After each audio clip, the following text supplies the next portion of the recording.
We often think of the election of 1800 as the Revolution of 1800 because that is how Jefferson described it. But in reality, it was much messier and much closer to disaster. So by December 3rd, 1800, it was clear that there was going to be a tie between Thomas Jefferson and Aaron Burr. And yet the votes were not going to be certified until February 11th, 1801, which left 2 months for the Federalists to get up to no good. And they did. The Arch-Federalists wanted to push Burr past Jefferson into the presidency because they thought he would be more malleable. So that was plan one. Plan two was to try and postpone the results of an election, so basically deadlock it so that no decision could be made until March 4th, at which point there would not be an inauguration. They could potentially appoint a temporary president who could then run as an incumbent if they had a new election, or maybe not have a new election and just have the temporary president.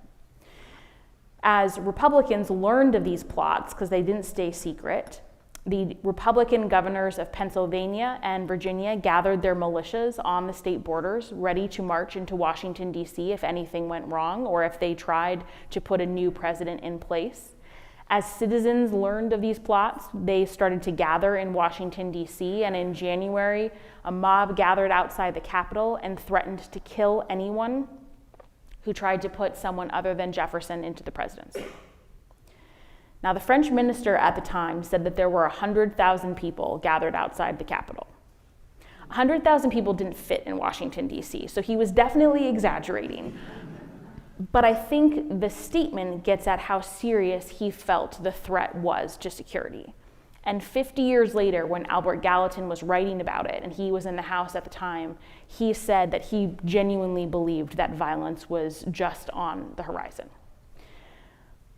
What got the United States through that moment, and I should say that when Jefferson finally was elected as the third president, on the 36th ballot, there were only about 2.5 weeks until the inauguration. If they had gone another 2.5 weeks, I genuinely don't know what would have happened.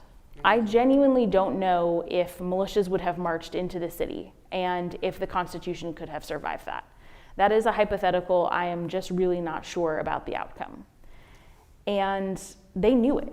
And so what got the United States through, what allowed Jefferson to win on the 36th ballot, were a couple of moderate Republicans, a couple of moderate Federalists willing to make compromises to come up with a resolution that put the Constitution above their own partisan interests, which I define as civic virtue. The other thing that got the country through it was that John Adams did not meddle. He looked at the Constitution and he said he had no role, and he practiced something we don't usually celebrate in presidents, which was restraint. He then very carefully set the tone for what a transition should be. He invited Jefferson over to the White House. He instructed his cabinet secretaries to basically provide briefings on what was happening in the department offices long before any of that was required by statute. And when he went home to Massachusetts, he wrote a letter back to Jefferson and said, "Everything looks peaceful here. I wish you a safe and happy administration." None of that is written down in the Constitution, and yet it set a model for what we want all of his successors to do.